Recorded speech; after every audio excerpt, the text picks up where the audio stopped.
I hesitate to call this a hard PG-13. It's just PG-13. You know, there's some blood, and people are like, Marvel's going R. Oh my goodness! No, it's not. I wanted to talk about a movie that I saw. I know Nick had already seen it. I guess it's a. I don't know. Is it a movie? That's a. What, Nick? What do you think? Do you think it's? You know what I'm talking about? Do you think this is a movie? No, it is definitely not a movie. I mean, anybody can say it's a movie, but it's like a short form, I guess you could say. I'm talking about Werewolf by Night.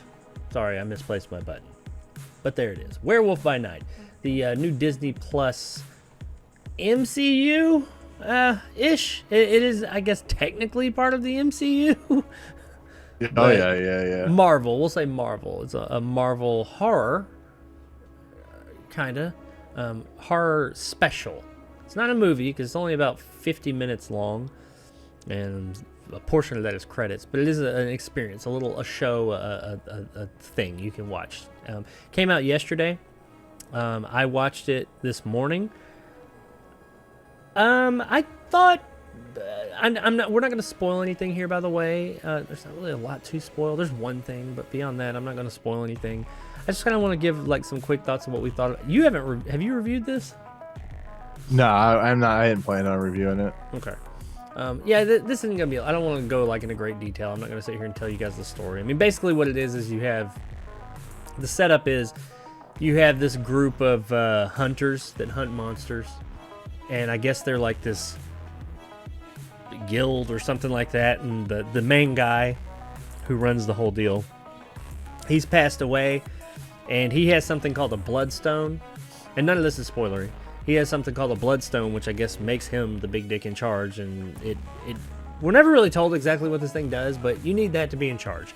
He's passed away, and he's holding a pseudo competition at his house where he brings together all these top hunters, and I think there's about 5 or 6 of them. And he says, all right, we've got a monster here. Or he doesn't. He's dead. Well, he kind of does. They got the animatronic thing going. But they take the bloodstone. They've attached it to a monster. And they've put him out like in kind of this like labyrinth garden thing out in the backyard. It's very big. And they all go out there. And whoever slays the beast and takes the bloodstone picks up the mantle of, big dick in charge. That's the basic premise. There's some other things that happen, of course, and we find some things out, but I mean, that's the basic premise of the whole situation. I thought, you know what? What did you think? You tell me what you thought first, and then I'll say what I thought. For something that's directed by composer Michael Giacchino, it's at least stylish and entertaining for what it's worth. It's not, it doesn't overstay its welcome, but once again, Jacob, it's just another Marvel thing. It's just another thing where I watch it and I'm like, they're gonna connect Werewolf by Night, and they're gonna connect I think Blade. I think Marshall Ali is the narrator in the show, and they're gonna connect that. And then I didn't realize I think so. I could be wrong about that. Maybe Werewolf by Night will be with like Black Knight, and there is the Howling Commandos thing, the group. It's not told in the show, but or in the special or whatever. But the Man Thing and Werewolf by Night and all these other characters were part of the Howling Commandos that were part of Nick Fury's group or whatever. So they're going to be formed. I think Blade was in there too, and I just, as much as I like Michael Giacchino, I think he did an interesting job, making this all mostly black and white. I don't really have any. I'm getting to a point right now where it doesn't matter what it is. I just don't have any, I don't have any. I feel exhausted by it. This is another character I need to know about, and it's just I don't want to. Maybe I'm just like too, whatever you want to call it, just too guilt jaded or whatever by the whole entire thing, but. Yeah, I think what it does, I think it at least tries to be unique. And the other problem is this should have been rated R. It should have been a hardcore, which is what Michael Giacchino wanted. And Kevin Feige and Disney were like, no, we're not doing that. And I think it could have worked. Well, yeah, I mean, outside, right. I mean, outside of like Deadpool 3, they're not going to do that. But I just it's not the worst I've ever seen, but it's just another Marvel thing. It's just like, yeah, cool. Michael Giacchino directed it. Cool. I had Gael Garcia Bernal in it, which is cool because I really like him as an actor. But I just can't muster any enthusiasm for much. It's going to take a lot for me to be really excited. Like, I don't think I've been excited for Marvel. I was excited for WandaVision when that came out, but I don't think I've been excited for a Marvel thing since maybe Captain America: Civil War, and I really did not like that film. So it's been a while. So Well, okay. Well, and my thoughts on Marvel are pretty well known for anybody who watches this show. I think Marvel's been in the shitter since Endgame ended. Really, anything that doesn't include Spider-Man, and those are debatable, but anything that doesn't include Spider-Man has been pretty lackluster. Right. Lackluster at best. I think I said last week there was a cut like Shang-Chi. I said, oh, it wasn't terrible, but that's not what you want to be saying about your movie. But this one, I think I just enjoyed it because it was an entertaining movie with a good lead cast. So that's my thing. Yeah. Well, no, I thought Shang-Chi was fine. It was fine. I think last week I referred to it as like, mid-level. I don't mean mid in a bad way, but mid-tier phase 2. It was fine. Yeah. It wasn't terrible. It wasn't great. It was fine. Compared to everything else, is top of the heap. This though, I watched. I'd heard a lot about it, and everybody. I'd seen the trailer like everybody else. You had actually told me about the trailer when it first came out at D23, and it was really interesting looking, and everybody was going on and on about it. I tried to not hear any reviews, but I was just seeing on social media and stuff people talking about how great it was. It was amazing and all this and that. So going into it, I was like, okay, well, let's see what you got, Marvel. You're doing something. I knew that it was very loosely connected to the MCU. I'm sure they're going to come up, like you said, and just connect all those dots and work it in there somehow. But so going into it, I tried to temper my expectations, but at the same time, I couldn't help but kind of be thinking, okay, this is the one. This is going to be the good one. I enjoyed it. I mean, I didn't. Yeah, it's not terrible. It's just one of those things where you go, it's cool. I mean, I mean, it's no Hellraiser. I'll put it that way. Well, I haven't seen that yet, but I mean, I doubt it is. But I thought it was interesting. I enjoyed it more than anything else Marvel's put out for quite a while. Now, I liked Loki. Yeah, we've said that, but beyond that, for a nice little hour long, well, a little short of an hour, shy of an hour long, like one-off. There's the key. One-off. I thought it was cool. I was like, yeah, okay. I mean, it's Marvel. Like, when it first starts, you think, okay, this is something totally different. And it is for a minute, but it still marvels. It gets in there and starts marveling at some points. And we'll talk about that in a minute. But I thought that it was... And I think a lot of it is the director. He wanted to make this, like, genre throwback to, like, Universal monster films kind of thing. And he did a really good job with the aesthetic. It looks the part. It reminded me a lot of the opening scene of Van Helsing. Like the black and white with...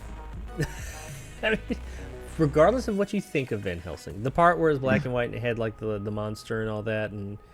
It was a throwback to the old Universal flicks. Like, yeah, I like Van Helsing, but I mean, the beginning part where that's in black and white and it shows Frankenstein's monster and all that.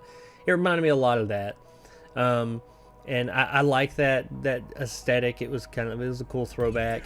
They used it to make this probably and I'm going to use this in quotations, this term loosely, gory.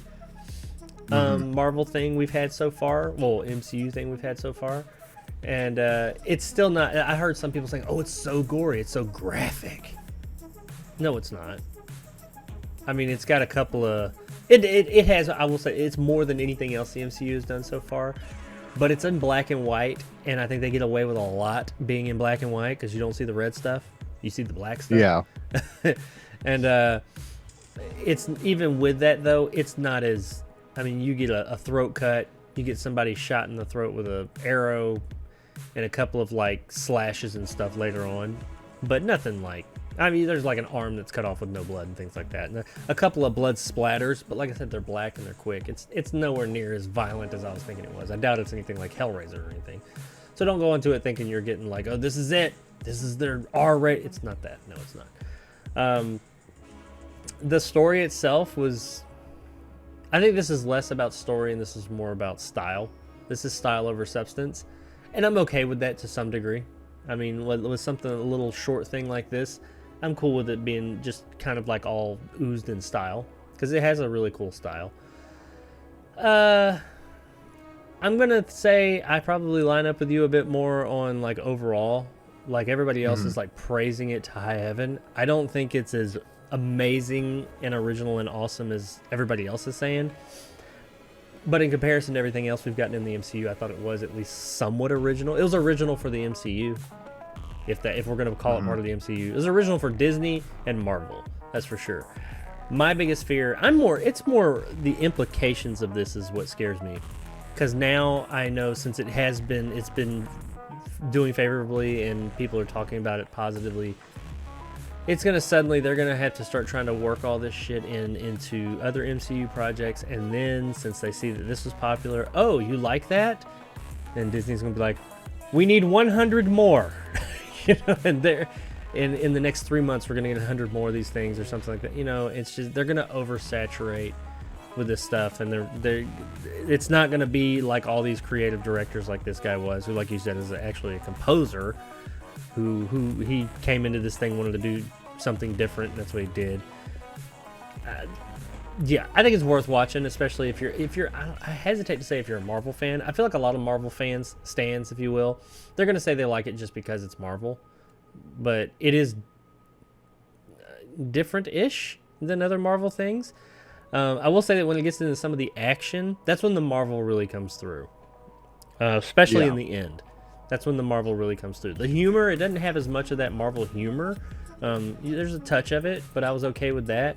But it has, like, when they start fighting and stuff, seeing as how it's got, like, this old style, they start doing, like, Black Widow Kung Fu and stuff like that. That kind of threw me off. I was like, that doesn't seem like, it doesn't fit. I mean, I didn't hate it. But, like, when she's sitting there doing the leg spin thing around the guy and, like flipping him all over the place, I was like, this doesn't fit your aesthetic. I mean, was this kind of like a Marvel mandate? This guy, it doesn't seem like everything else, it just doesn't fit. I feel like Kevin Feige and Disney came in and said, okay, we need some Kung Fu-y and some Black Widow spinny kicks and stuff like that. And it's like, it just, okay. Maybe he was like, all right, I got to do this to make it, to tell my story. So, once again, I didn't hate it, but it just, that did stand out to me. And in the end, without ruining anything, or not the end, but towards the end, the big action scene we have in the end, the creature that is doing the action, if you will, it was also doing some kind of like wire fu stuff to a degree. It was doing some slashy, but it was also doing like, some more like angelic kind of moves and things like that. And that creature I didn't think it needed to do that. It needed to be more brutal and like more animalistic, and I didn't get that from it. But I mean, these are nitpicks, I guess, maybe, but they were things that stood out to me while I was watching it. But hey, overall, as far as a Marvel property goes, I thought it was, good on them. Good on them for trying something new. Let's just see how they run it in the fucking ground now. I enjoyed it. I didn't hate my time with it. I had a good time. It was the best time I've had with the Marvel property since Endgame, since Loki. I like Loki, but really, it is the best thing they put out in a while. I don't think that this is like a signal that, I'm not that quick to just be like, oh, all is redeemed. They're on the right path now. No, I think this was just a guy who came in and said, hey, I want to do this thing. They're like, sure. And it turned out to be a big thing. I don't know. You think we're going to get more of these? Oh, yeah. They've already talked about doing more special presentation stuff, so it's going to happen. I don't know about Werewolf by Night, but I know these special presentations, like the Guardians of the Galaxy are getting a Christmas special, so I heard of that. It's going to happen. Yeah. Well, I mean, and what'll probably happen is the first 3 or 4 we get will be interesting. I ain't saying they'll be good, but they'll be something interesting. But then that's because those are already made, or they're being made. And now they're going to fast track a bunch of shit into it because they're like, oh, look, these are working out quick while the iron is hot. And then we're going to get this just flood of shit. Hope not. I really do. But that's been their track record, man. That's been their track record. And I hate to talk about that. I don't want to take away from this thing because I think it was good. I did enjoy it. It wasn't great, but it was good. It was a good 45 minutes viewing. That's all it needed to be. It didn't have a lot. There wasn't a lot going on story-wise there. I mean, there's one or two twists, I guess. But beyond that, there's not really a lot going on there. But hey, it was entertaining. It was very stylish, and I had a good time with it. Yeah. You got anything else you want to say about it? No. Yeah. It's like I said. It's cool for what it is. Not greatest, but it's entertaining. Yeah. This is the closest you're gonna get to an R-rated thing. I mean, I know some people are like, no, Deadpool's gonna be R-rated. I guess never say never. I will be ridiculously surprised if the Disney Deadpool movie even comes within arm's reach of how the Fox Deadpool movies were. They're going to have to make it rated R. They have no choice. I think they even realize. Yeah, no, I mean, it's already said to be rated R, so. Yeah, but is it going to be like a soft R? Is it going to be Zack Snyder's Justice League R? Where it's like, why is this R? God, is this rated not. R because in the end we had somebody say, do a fucking reach around, and they said fuck once? You know what I mean?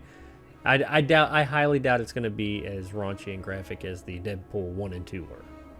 Mm-hmm. So yeah, this is as close to I hesitate to call this a hard PG-13. It's just PG-13. You know, there's some blood and people are like, oh, Marvel's going R. Oh my goodness. No, it's not. It's not. So, but hey, it's worth seeing. It's worth checking out. If you got Disney Plus, check it out. If not, I'm not going to say it's worth getting Disney Plus for or anything, but if you have it, like a lot of people do, yeah, check it out. It's only about 45 minutes of actual screen time. But let us know in the comments below what you guys thought, if you've seen Werewolf by Night, and if you would be interested in seeing more of Werewolf by Night or more of these special presentation shorts that are one-offs that probably will not remain one-offs because it's fucking Disney.